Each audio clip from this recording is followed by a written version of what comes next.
Hey everyone, this review video is a conversation between a Muslim reformer of sorts, Javid Hashmi, and an atheist Islamic scholar, Joshua Little. I'm critiquing it as it concerns two major questions. The first is how much Islam as a belief system affects the way Muslims act in the world. And the second is if criticising Islam, especially the issue of Muhammad's marriage to Aisha, is Islamophobic. It's a word I reject definitionally, but for the sake of this review, I am going to use it, and it comes up a lot. Joshua is arguing that Islam has little to no impact on Muslim behaviour, and that pretty much everyone who critiques Islam is doing so out of bigotry. Now, I think he makes a terrible case for both of these, and we'll get into that in a minute. However, before I start the video, I want to give a brief bit of context to this conversation. Joshua Little is a former host of the Jinn and Tonic show, and that's an Islamic discussion panel that I've been archiving on this channel. He went by the YouTube handle of Klingshaw. He left not only the show in early 2015, but all of YouTube soon after, and he deleted all his old content from social media. And he pretty much disappeared for 7.5 years. During the course of this review, I may refer to Joshua as Klingshaw. That's not a deliberate attempt to attach him to a past he's tried to erase. I just know him by that name from his time on the Gin and Tonic show, and old habits die hard. Also, I'm not trying to highlight that past any more than for context in this introduction, but I don't have any responsibility to hide it either. So, if I make that mistake, I'm not going to lose too much sleep over it. Anyways, on with the review. Now, given the length of this video, I will be skipping most of the first 8 minutes as it mainly concerns Josh's past.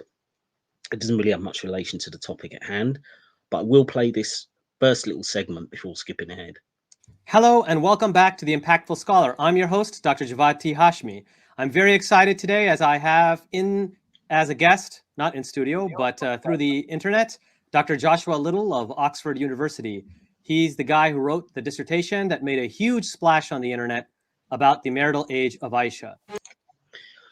Right, a huge splash on the internet. I mean, it's worrying that you need to lie this early in your video. I mean, aside from the aforementioned article you wrote, I found 5 other references to it back in October 2022, I think, which is when it came out.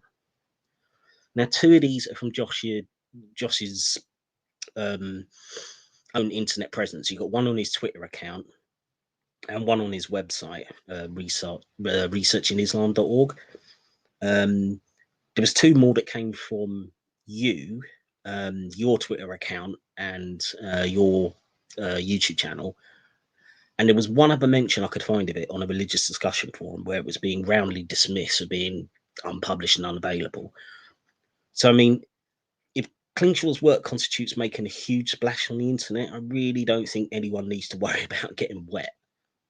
Let's back up a little bit. Before you even get into Islamic studies and hadith, why Islamic studies? I always ask that when I see a white guy studying Islam. Like, what is it in your... Do you? I mean, that sounds a bit racist. So we've got another Muslim here who equates Islam with non-white. Even though there are plenty of white Muslims, there's a large amounts of them, particularly in Southeastern Europe. You imagine if he decided to study quantum physics and an academic said to Javid, hey, I'm always surprised when I see Asian guys studying this white man created science. I mean, they'd be rightly pulled up for needless racialization of a situation. I mean, it was just such a stupid thing to say. And yet Klingshaw just lapped it up. I mean, despite the fact that I'm pretty sure when I looked this up, I mean, the guys he studied under in his own department are all white as well. So, I mean, is it really that shocking to have a white guy studying this again?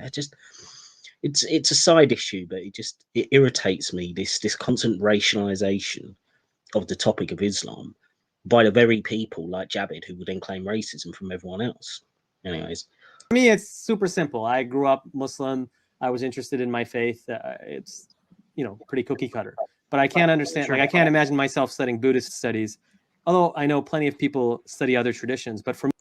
Yeah, so you accepted Islam as true without question based on child propaganda, basically, and never thought about it. I mean, well done. For me, that's always a question mark in my head. Hey, why? Yes. In my case, it's very straightforward. when I was younger, I was a raging Islamophobe. So, Yeah, I mean, I've documented both of your love of this word in a previous video of mine. There'll be a link to it at the end of this video. Whoa. pretty Okay. straightforward. Yeah. I have an article for more detail on this. I have an article. I think it's the first article on my. No, it's not the first. But I have an article on my blog, IslamicOrigins.com, where I sort of go into more detail. But I'll just give a Cliff Notes version here. So when I was younger, like a teenager, I became a new atheist. You know what I mean by new atheist? Of course I do. Yes. So for the audience, New Atheists is a movement. So not all atheists are the same, but New Atheists are kind of like quote unquote militant atheists. Sure. The Hitchens and the Dawkins and the Harrison and so on. That sort of movement. So yeah, I really hate the term new atheists, although again, for the sake of this video, I'm going to use it. I'm not sure when it was first coined, but to me, it just appears to be a way to smear atheists of the last 20 years who happen to speak publicly about the problems in religion. I mean, the fact that several times in this interview, they equate Islamophobia with new atheism, like literally just say the words right next to each other, it just highlights that they think theists should be allowed to speak publicly about their beliefs with no counter arguments, or with the kind of deferential bowing and scraping responses that they deem acceptable. Any tough critique, it's suddenly, oh, you're a militant new atheist. Well, no, tough, if you're going to spout your religious dogma in public, it's going to get criticized, and smearing everyone as new atheists in the way it's become a smear, it's just cheap. Became a new atheist. And the basic new atheist thesis is that religion is they're actually sort of hard to pin down, especially someone like Harris. They're very slippery. But here's the gist based on having been part of that movement, consuming that material and so on. This is the gist. The idea is that the primary cause of most of the world's suffering, war, inequality, ignorance, lack of scientific progress, whatever, and so on and so forth, is religion. Right, no, that's not the case. Well, certainly not for most new atheists, I would say. I mean, they, and myself, I would say, we tend to think that religion is a major cause of suffering and ignorance. I don't think that's hard to demonstrate.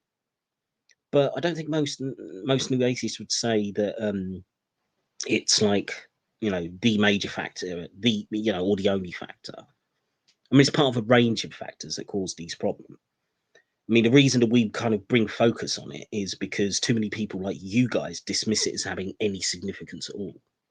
And so you have to basically exterminate religion in order to make the world a better place. And so, it's a use of the word exterminate there by Josh. That's not a dog whistle at all, is it? Trying to draw a connection between new atheism and wanting to commit genocide. No. Many atheists would like to see a world where religion no longer exists, but every prominent new atheist that I know of, who's, they express support for the right for religious beliefs, as I do. And if they're going to be persuading people out of religion, it's through dialogue. Sam Harris has said that, Richard Dawkins has said that, Christopher Hitchens used to say the same thing. So it's hardly fair to use the word exterminate with all the baggage that that contains. That's the idea.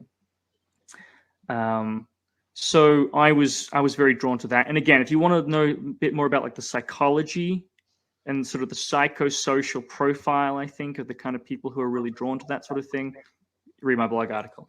Well, can you? And also, well, elaborate on that if you don't mind, because we're not pressed for time. So, what is that profile? Yeah, tell us about that profile. Yeah, I would say that it's linked to petty bourgeois resentment. Right. So what we're going to get here is Josh playing the armchair psychologist to try further smear people who criticize religion, in particular Islam. However, notice how quickly he's going to move the goalpost now from what he just said. So the idea is that if you look at, for example, terrorists, serial killers, fascists, and so on. Right. Terrorists, serial killers, and fascists. You just said you were going to have give a psychological profile of those attracted to the ideas of new atheists, new atheism. And you immediately shift to terrorists, serial killers, and fascists. This could be what, possibly the biggest straw man argument in history that I've ever heard. They usually share a common sort of social profile. They're normally from middle-class backgrounds, but they've been thwarted in life, right? So they had aspirations of upward social, mobility or ascension that have been thwarted. And so they're normally, maybe their businesses have been ruined, maybe they didn't do well despite going to university, whatever, right? And so this then generates a lot of sort of deep festering resentment, which then makes people lash out and need a scapegoat.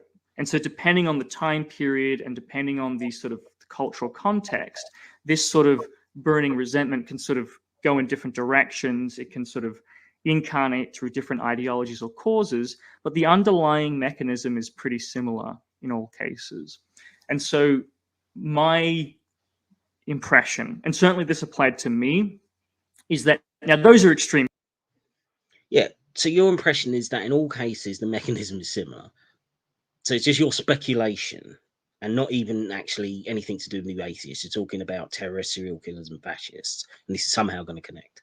Cases. Well, the ones I mentioned, terrorism, fascists, those are the very extreme cases of this. But the same. Yeah, so why the fuck are you bringing them up then? If it's not just to associate them with new atheism. Same basic mechanism, I think, is at play with a lot of movements. So yeah, well, I mean, would you include the fake progressive sort of Islamophilia movement that you joined? So I think that new atheism substantially was like this, sort of middle class, sort of lashing out. Yeah, and what's that based on, other than you just claiming it? I mean, the fact that you no longer like new atheists and you want to smear them, because that seems to be all you've got here. And it's not exactly objective analysis, is it? I mean, and for the record, I'm working class, and I think you're from a middle class background, if I can remember your old videos. So since we're just going on rambling impressions, I guess, I win that argument, right? And so, just to sort of illustrate that, I mean, look at the way that the movement actually manifests, right? How is it actually functioning? What do new atheists do? They're not actually like creating a powerful social movement, like massive protests, marching, and so on. The way it acts. What exactly are new atheists supposed to do with a mass street protest? I mean, we're not trying to get religion banned. We're not trying to close down churches and mosques. I mean, all it is about challenging the dogma behind religion. The way you do that is through conversations, and in some cases, highlighting the ridiculous ideas within them. I mean, that includes mocking them, which can be an effective tool in breaking some people out of their indoctrination. So, I mean, it's having dialogue, debates, making videos on popular social media platforms is a reasonable way of doing that. I mean, why would you need a mass street protest? If you want to convince someone. I mean, should we criticize you for writing a fringe dissertation on the hadiths instead of going out and do a mass street protest about it? Get all your fellow scholars, all 12 of them who are actually convinced by this, and go into the streets, protest about the hadiths are being seen in the wrong way. I mean, it's obviously not an appropriate way of achieving your goals. Neither is it for new atheists who are trying to convince people of the bad ideas in religion. So, I mean, this analysis is completely asinine. Actually manifests most times like making YouTube videos mocking scripture or something, right? It's like it functions very well to sort of facilitate that sort of resentment and lashing out without actually putting any skin in the game or actually. No, it is having skin in the game. I mean, especially when you criticize a religion like Islam, considering the backlash you get. You get death threats and all kinds of things. And clearly, it does have an impact. I mean, given the number of ex-Muslims who talk about how they first started having doubts when they read, Harris or Dawkins, or they see ex-Muslims making videos online. And so, I mean, it does have an impact. Having any sort of real world impact. So I think that it's sort of a perfect vehicle for that. Yeah, having no world impact. And yet, later in this same video, you make the complete opposite case and say it does have an impact. And in particular, the critique of Aisha's age of marriage is a most effective tool in creating doubts in Muslims. So you're contradicting yourself and, talking provable bullshit. That sort of, petty bourgeois resentment. Now, were you... Oh, yeah, keep using a rhetoric about petty bourgeois resentment without a hint of irony. I mean, you can far more justifiably point out that the Islamophilia bubble that you're in, where Islam has nothing to do with Islam, is way more of a refuge for those with no skin in the game and who want to lash out and who are doing this kind of, middle class sort of wannabe social movement. I mean, what exactly are your credentials in having an impact on the world? I mean, you've gone on this tiny YouTube channel to promote your thesis, which has only just been published in the last couple of weeks, I think. I mean, why didn't you go on any popular, really popular Muslim YouTube channel? Ones which has got more than 2,000 subscribers. I mean, because you'd be laughed off every single one of them, and that only a fringe number of Muslims are even going to be receptive to your ideas about Aisha not being a child when, married to Muhammad. So, I mean, all this stuff about new atheism and how it's just lashing out, or it has no impact. I mean, it just seems like projection on your part. An active Islamophobe when you went into Islamic studies, or did you move away? Okay, you did. Interesting. I didn't know that. So this is when you started your master's. Oh, no. That was... Okay, so the chronology is I became a new atheist and also an Islamophobe. Yeah, you see the connection of the two. I mean, does this throughout the video. I was a teenager. Then I was engaging in the polemics and the debates and all that sort of stuff. And so then, in order to win debates, I was reading academic sources. I started to read like proper books and stuff, articles and so on. Started to write almost like university level essays when I was in high school, right? So I was sort of like gaining sort of an academic, information through pure spite, if that makes sense.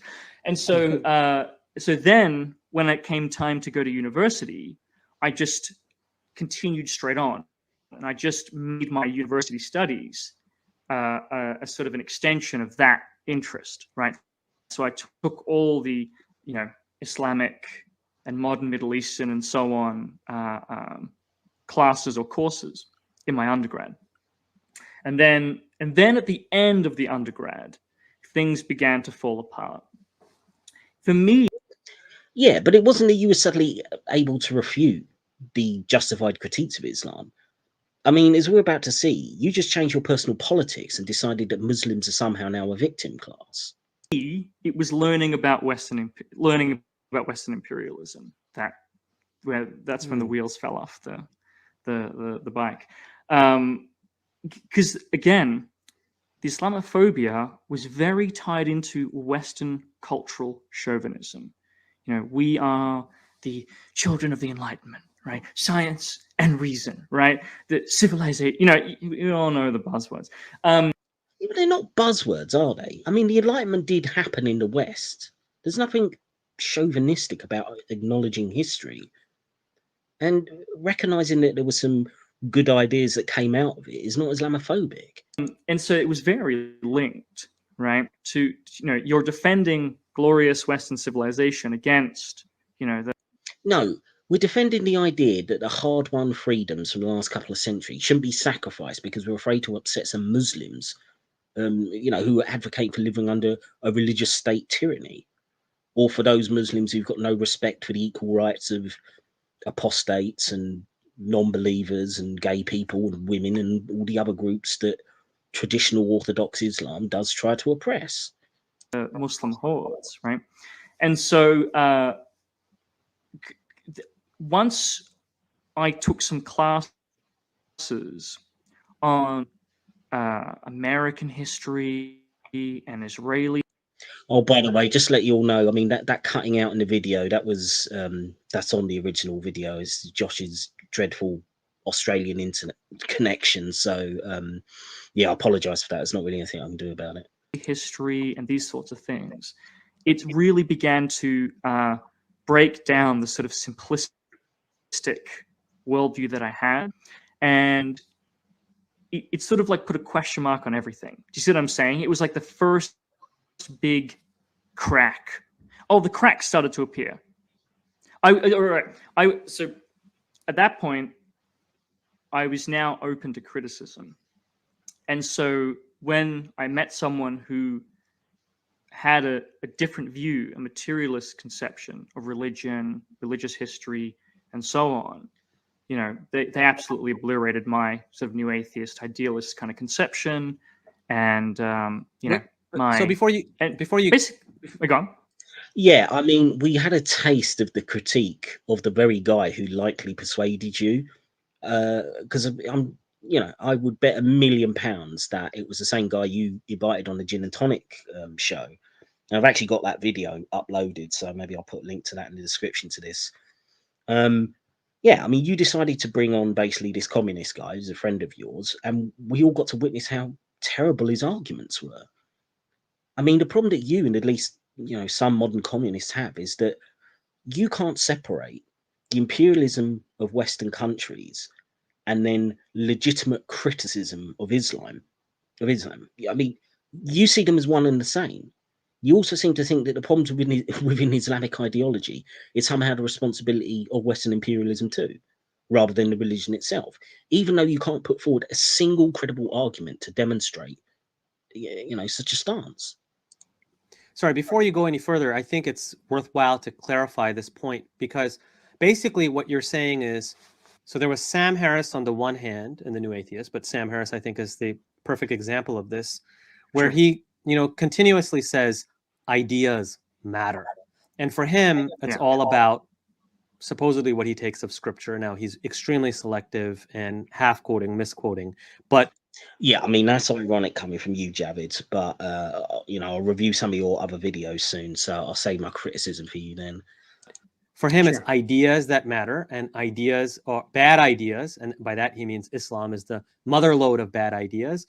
That's what explains the violence. Yeah, I mean, Sam Harris clarified that, yeah, it was badly phrased. He misspoke then, and, you know, he should have said it's a mother lode of bad ideas. But, you know, I mean, keep harping on shit that was said 10 years ago. That's going on right now. These crazy, violent Islamic extremists who are really just the good Muslims, they're the ones who are following the text and the ideas to their ultimate conclusion.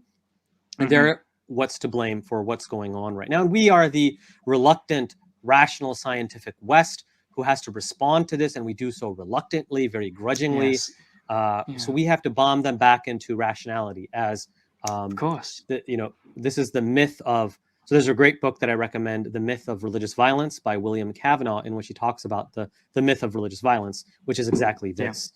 And that side can acknowledge and say, so Sam Harris can say that, yeah, the Bible is full of violence too. But the idea is that we have moved past that because we're the enlightened West, whereas they have not. And so it's ultimately, I think it is ultimately designed to prop up Western civilization, white Western civilization, the construct of Judeo-Christian civilization against the brown hordes that are the Muslims, the dirty Muslims.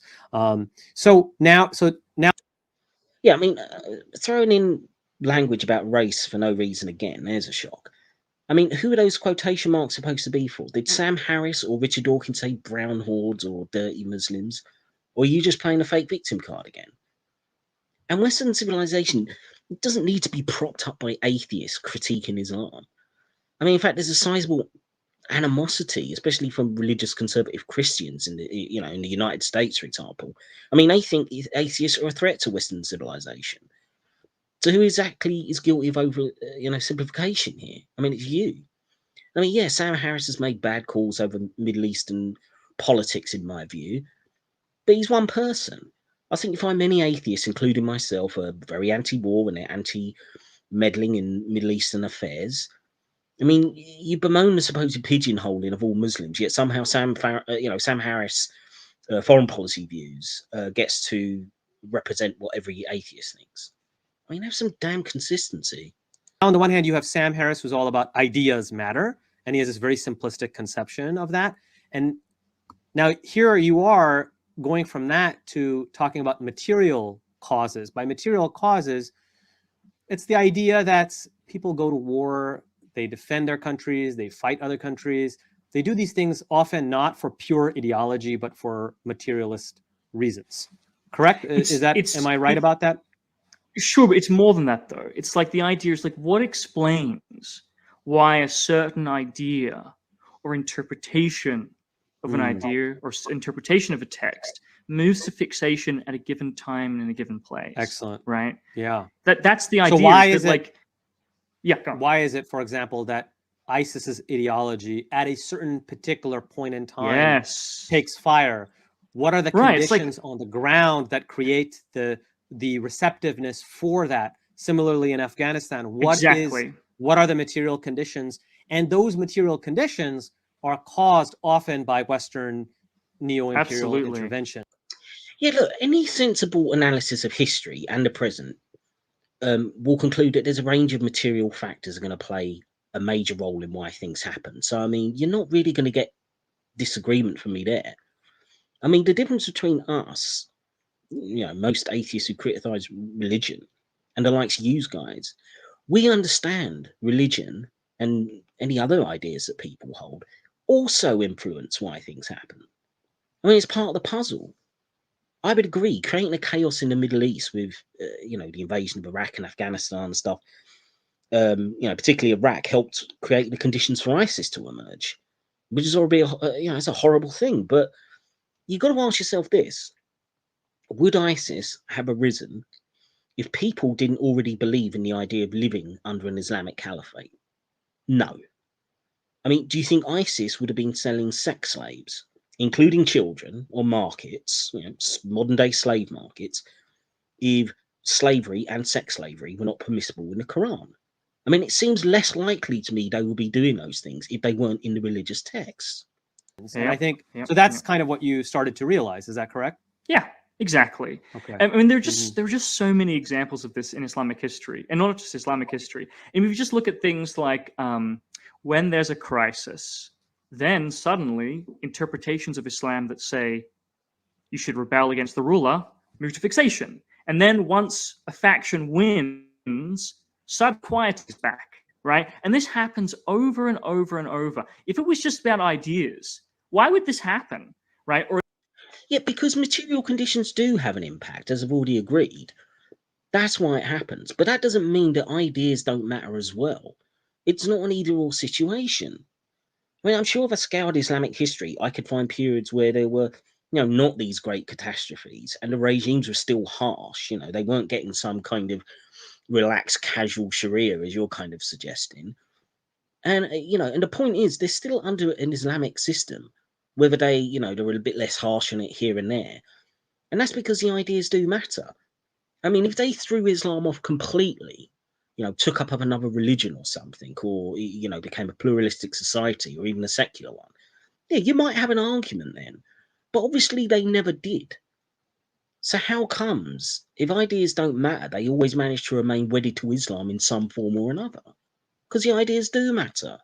Another example, why is it that like these sort of similar movements, the Wahhabis, for example, the Murabitun, the Muwahidun, they all come out of a similar environment, right? This sort of like arid,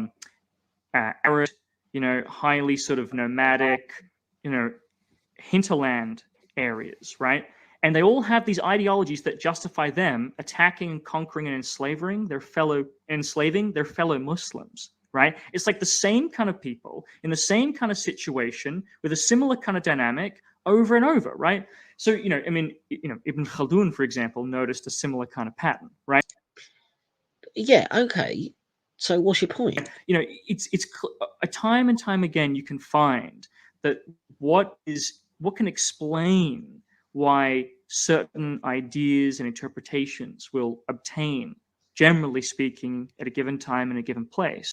Right. Well, if that's true, it's just about the material conditions, and that's going to explain, how the ideology manifests. Then why do we have so many Muslims in comfortable Western countries who are adopting this same Salafi Wahhabi mentality?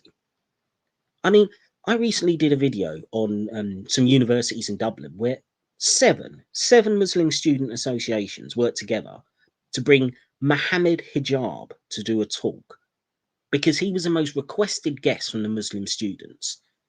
I mean, they weren't inviting your mate Javid here. I mean, I doubt a single one of them knows who the hell he is.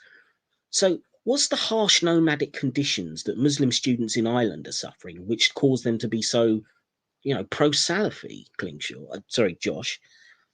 I mean, it doesn't really fit with your narrative.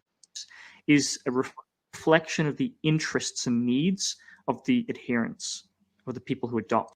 Yeah, again, what is their needs of the adherents in Dublin that they need? Again, explain the nomadic, tough, grim lifestyle that has forced them to adopt such an extreme ideology. Explain that.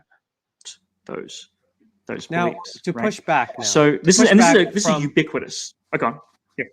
So allow me to push back or play devil's advocate literally. Now, I don't agree with this at all. But what they will respond with, the new atheist or the Islamophobe, will... Yeah, again, new atheist, Islamophobe, but almost synonymous words for you, isn't it? Will be that, yes, there are certain conditions on the ground that need to be in place for this one true Islam to come and manifest in its fullness. But the problem is that this one true Islam exists and that it can reemerge if the conditions are right. So this is the... Right. I mean, it's a straw man on the use of one true Islam. I mean, most atheists recognize there are different interpretations of Islam. You can make them, and they are made, and they recognize that different Muslims may believe them. But they do recognize also that ISIS is one of those interpretations. And the larger point is reasonable. It does exist, it can and does reemerge, and so demonstrates why the idea and religion do have an impact. This is why ISIS can come about, because you do have these religious ideas hanging around. So yes, they can reemerge, and it is potentially a threat always. So what is your answer to that? Kind of concept, the idea that they have. Now, what I would push back on, and this is my view on this, is that this is not just the case for Islam. Obviously, we talked about in Christianity and Judaism, and Judaism is a great example. So in Jewish history, there in very early times, there was this idea of violent rebellions, and then those were crushed mercilessly. And after that, it was determined, oh, well, this is kind of foolhardy. And so then you all of a sudden have quietist interpretations of Judaism for the bulk of like medieval history. And then all of a sudden, when the conditions change in modernity, and it's really with a secular ideology, which is Zionism, suddenly some of the more violent interpretations come back to the fore. Yeah, so I mean, you're kind of you really just acknowledged that you agree that yes, if the religious ideas are there, they can come back in these violent forms. So you're essentially agreeing with that atheist position. I mean, you're just pointing out where it happens in other religions as if that kind of whataboutery means that it's suddenly okay for Islam and it's something that we have to put up with. So it's not only the case with Islam, it's the case with all religions that there's always a internal diversity of beliefs, a multiplicity of viewpoints, and those viewpoints can manifest themselves based on different conditions. And that's just the nature of religion in general. Yeah, so I mean, you've pretty much just spelt out the the general atheist position on that, and that you agree with it. So how are you any different from the atheist critique there? I mean, for me, I think the bad ideas in Islam tend to give a greater scope for harm, but I wouldn't deny that Christian or Jewish theocracy wouldn't be horrible as well. So I mean, you're contradicting your own initial claims. Well, at least you're contradicting Josh's claims, but we'll carry on. Would you agree with that? Yeah. I mean, to put it more acutely, let's just say that Judaism began violent and Islam began violent. Let's just posit that, right? That the first layer, if they began violent, yeah, okay, is like a violent, expansionist, whatever. Let's just grant that that's in the scripture. Let's just grant it for the sake of argument. I know that goes against. Although I agree. I don't agree really with you. agree. But with let's just say it for the sake of argument, right? Let's just say it for the sake of argument, sure. right? And then Christianity began as pacifism, peace, whatever, and let's just say Buddhism is the same as that as well. When we look at, well, I mean, I don't even think anyone's necessarily making that argument, so I'm not sure what the point of this is. The history of these sort of societies and the members of these religions and so on, is there any relationship at all between that starting point and how they actually sort of instantiate over time? I mean, there's none. There's no difference between a Buddhist ruling class and a Christian ruling class and a Muslim ruling class. They conquer the same. They enslave the same. They rape the same. They hate the same. There's no difference. Yes, all ruling classes exploit and dominate those that they rule over to some degree. Yeah, that's a universal power dynamic. I mean, you're not pointing out anything new. You're also not pointing out anything relevant, because that's a separate issue to what you were originally claiming. The ideas have no real influence on why things happen. You've yet to demonstrate that. Right. The only difference is like the you know, do you say, you know, Allahu Akbar, or do you say something else, right? But these are Yeah, well, that's not really the only difference, though, is it? I mean, the point is, yes, every country and society in the world has a ruling class, yet not all those societies are the same, are they? And that's partly because it depends on the kind of ideas those societies are based on. So, I mean, the United States has a ruling class, yet their legal system is not in line with Islamic law, is it? It's not in line with Sharia. Now, Saudi Arabia also has a ruling class. Its legal system does follow many tenets of Sharia, of Islamic law. Yet in your mind, believing in Islam plays no part in whether a country's legal system might be based on Islam. I mean, how can you not see how fucking stupid that position is? aesthetic, right? It's like very minimal. The basic dynamics end up being the same, right? There just doesn't seem to be. Now they're going to say, well, then the problem. Oh yeah, the basic dynamics is the same. Yeah, sure it is. Yeah, you know, there's no difference in how power can exist in those countries depending on the idea. So, for example, the ruling class in Stalinist Russia was the same as in, you know, the United States in the same period. I mean, you're really going to say that? Is religion. We need to get rid of religion. My point is that will get rid of violence, right? Yeah, but Once if you get rid of religion, the violence will go away, right? You get the same thing without it, right? You get, like, look at, you know, in as secularism has arisen and the priorities have you know, shifted, you know, there's, you know, massive wars continue, mass violence continues, right? So there's just it just seems you know. Yes, wars continue, you know, for the same collection of reasons that they've always done.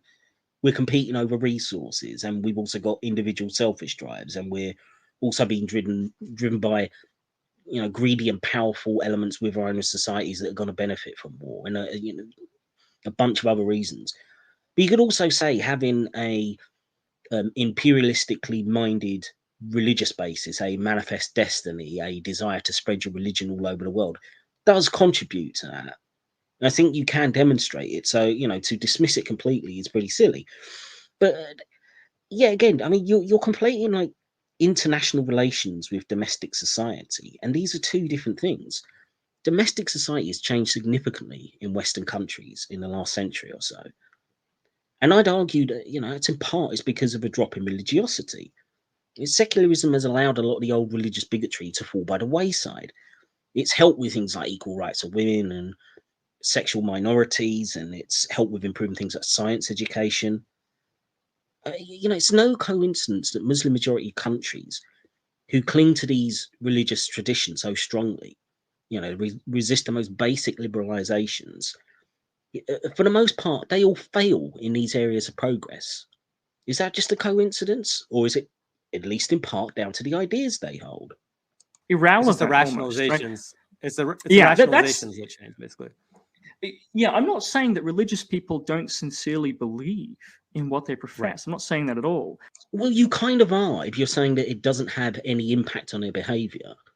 The point is just that what they believe, what they're drawn to, what's going to make sense to them is ultimately going to be, in general, as a general tendency in the society, determined by these underlying factors. And so that, yeah, which you haven't been able to demonstrate. The underlying factors are what matter. So, for example, if you want to stop violence in the world, it just seems ludicrous to go after religion as opposed to the underlying factors that are selecting for this with or without religion, right? The child marriage is a good example. There's that report that I cite again in my... But again, you know, it's not an either or situation. Again, I mean, yeah, I mean, you want to try and reduce war and poverty and other things like that. That doesn't mean you can't criticize religion alongside it. And it's not just about violence anyway. I mean, it's about the inherent bigotry and ignorance and supremacism and lack of respect for basic human rights that goes along with a traditional conservative orthodox reading of Islam, and arguably other religions too. I mean, I wouldn't say Islam is guilty of that alone. But again, once again, you can't seem to think in any other paradigm than Western imperialism. You don't think Islam has any other impact on the world than violence or terrorism, whatever. I mean, his position is just so one-dimensional. In my resources on Islamophobia article, it just says straight up, there's no correlation between any particular religion and child marriage. Going after religion is not an effective strategy. Now, working with religious leaders is good because they have social influence, right, in communities. But going after religion per se is not an effective strategy. Yeah, I mean, I've looked at this report on your blog, and it's a CFR report, Council of Foreign Relations report from some years ago. Now, obviously, international bodies and government organizations, they're not going to find it effective to just like bump up into somebody's nation and say, oh, give up religion. Again, that's not how international relations work. I mean, poverty and war and a lack of education, yeah, they all play significant roles in child marriage. But that report doesn't say there's no correlation between child marriage and religion. It just says that child marriage doesn't occur in any one particular faith, which everybody knows that. I mean, as far as I know, neither Christianity or Hinduism have a definitive minimum age for marriage. I mean, in Christianity, I think there's various passages about coming of age, which still kind of uses a guide to determine what's an appropriate age for marriage. I mean, they're all considerably older than 6. So you can see there is a bit more scope to interpret against child marriage in other religions compared to Islam. I mean, especially when you factor in, say, with Christianity, their main religious figure wasn't even married, so it's not an issue. Muslims have to contend with the standard narrative of Muhammad marrying Aisha at 6 or 7 and having sex with her at the age of 9. And, you know, the fact that most Muslims who know their religion accept this is why you get Muslims in wealthier countries arguing, that child marriage is okay, because they see it as part of the Islamic tradition and law. So it's perfectly legitimate to argue against child marriage for a regular atheist as part of a critique of religion. And we tend to be arguing with Muslims who live in wealthier countries anyway, and yet these people are still advocating for it. So again, how do if it's just totally about war and poverty, child marriage, why do you get people in wealthy countries advocate for child marriage? And why is it almost always Muslims? In fact, I've never heard anybody who wasn't a Muslim advocate for child marriage based on their religious beliefs if they live in a wealthy country. It's only Muslims who I've heard do that. So, I mean, maybe there's an outlier there, but no, I mean, I see the two obviously have a connection. The connection is the religious scripture that says it's okay. Right. This is just example number, 1 trillion, right? So, yeah. So based on all these kinds of, this kind of understanding and realization, and but the more you look into Islamic history, the clearer, and probably any history, the clearer and clearer this becomes, right? I mean, on the traditional interpretation, right? The hadith especially, and certainly a lot of the fiqh are extremely anti-gay, right? Anti, death penalty for sodomites, whatever, right? You can find this in the hadith and the fiqh and so on. But Islamic history is just exploding with homoeroticism and gay caliphs and poets and poetry and elites and scholars, and it's like ubiquitous, right? There are sex manuals giving advice to guys on how to have sex with men, and it's just endless, right? It's like, from the Abbasids to the Ottomans, right? It's totally ubiquitous. The modern situation is really an aberration, right? Sort of all this criminalization and so on. So, right, this is the most idiotic claim that you've made so far. All right, it's worth breaking down a little bit. You're saying that because you can find examples in medieval Islamic societies with homoerotic poetry,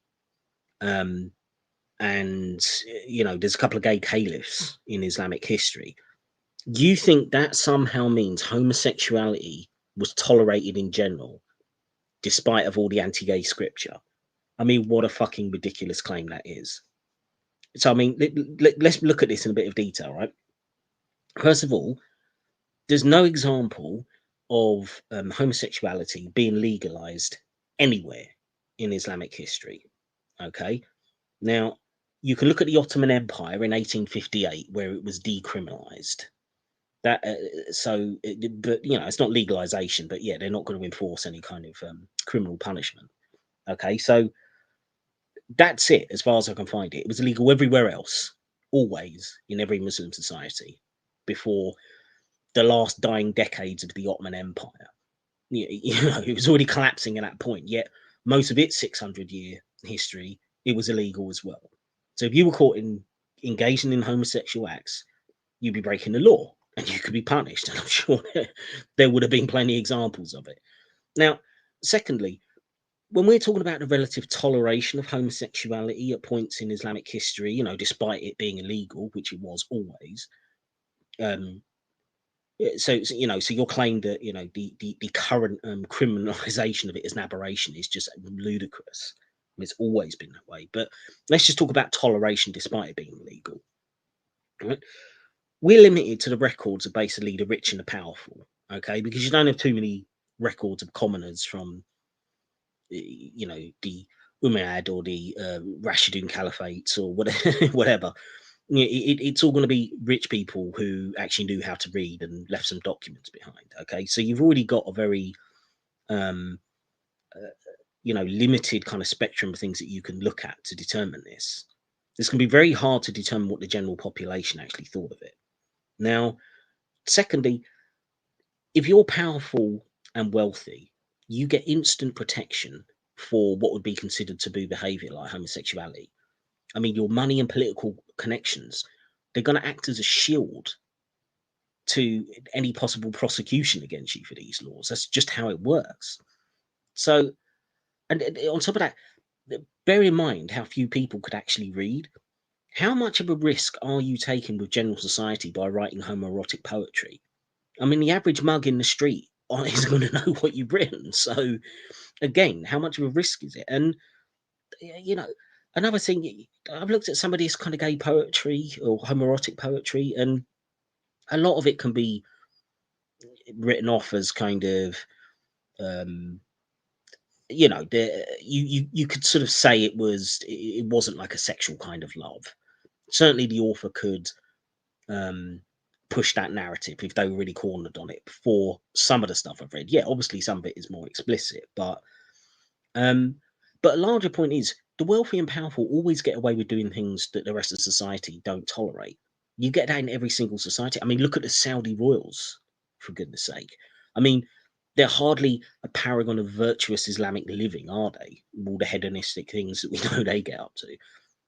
But that doesn't mean that any regular person in society can get away with breaking the rules like they do, or that they're tolerant of the rule breaking. Ask the average Saudi what they think of the Saudi royal family. If they can talk freely, they say, "Oh, they're so anti-Islamic." So the fact that the fact that you can find some expressions of homoerotic poetry and what appears to be tolerance within the upper echelons of society means that somehow Islam as a whole was tolerant towards homosexuality. That's absolutely ludicrous claim to make. And by way of a comparison, if we were to apply your logic, you would have to say that Nazism was tolerant of homosexuality. Now, Ernst Röhm was a leader of the SA, the Nazi brown shirts, back in the early 1930s. He was one of the most important figures in the early years of the Third Reich, okay? And it was an open secret that he was a homosexual, okay? The other elite knew about it. Adolf Hitler knew about it and supported him. And it was generally tolerated, and not just for him, but there were other high-up officers and stuff like that that were kind of known as an open secret amongst the higher echelons, that they were gay. Now, when Ernst Röhm got taken out by Hitler, it wasn't anything to do with his homosexuality. It's because of the massive amount of power he had with the brown shirts. Okay, so again, right up until his death, his homosexuality was basically tolerated, including when he actually got publicly accused of it. Everyone rallied around to protect him. All the, you know, the top, well, all the top Nazis, but certainly Adolf Hitler did. Okay, now, by your logic, because I can point to certain high up Nazis who were gay, I would have to determine then that the gay, you know, persecution of gay people in the Third Reich, oh no, that was just an anomaly. That was, you know, that had nothing to do with the ideology of Nazism, because, you know, I found some rich and powerful Nazis who happened to be gay and they didn't get killed because of it. I mean, that's how stupid your argument is. If you applied it to Nazism, you would have to come to the same conclusion that there was nothing particularly homophobic about the ideology. And it had no influence on the laws that criminalized and ended up having lots of gay people being executed under their rule. Yeah, nothing to do with that. So I mean, this is how stupid your argument is. Yet we know there's no way in a million years that you would apply the same logic and apply your you know your same reasoning for Islam that there's no way you would do that for Nazism. We know it, because you're trying to make a special case for Islam, as is your entire argument. So, I mean, you're really insulting everyone's intelligence with this. I mean, you're in essence trying to claim that the reason for the widespread persecution of gay people across the Muslim world is just some strange mystery. No one can work out why it's happening. It's just this weird aberration. I mean, even in the UK, you know, where Muslims are under all sorts of more liberal and more kind of you know, tolerant ideologies that generally appear more often in Western countries, right? Over half of them, when polled, said that they wanted homosexuality to be criminalised. 52%, and that was a poll I think from 2016. And there's no evidence that it's got any better since. And yet, you want to play dumb and pretend there's no connection between believing Islamic scripture that outlaws homosexuality and Muslims around the world who believe that scripture outlawing homosexuality or wanting to have it outlawed. I mean, yeah, I'm sure the real reason behind all this persecution was the Iraq War, right? I mean, is that your position, Josh? I mean, it really is insulting, this argument, and it's just more and more stupid. Anyway, this is a really long video, so I'm going to call this part 1. We'll come back in part 2 where the arguments just get even dumber as far as I'm concerned. But I think it's worth going through, because this is a position that too many people like Josh hold, and they really are kind of running defense for, you know, some really horrible things that go on in the world, because they cannot accept that maybe Muslims need to take ownership of their ideology. And if they believe, and I'm not saying all Muslims believe all the bad in Islam, certainly not, but I'm saying if they do, they need to take responsibility for it. And just blaming Western imperialism and blaming everybody else apart from the actual ideology is ridiculous.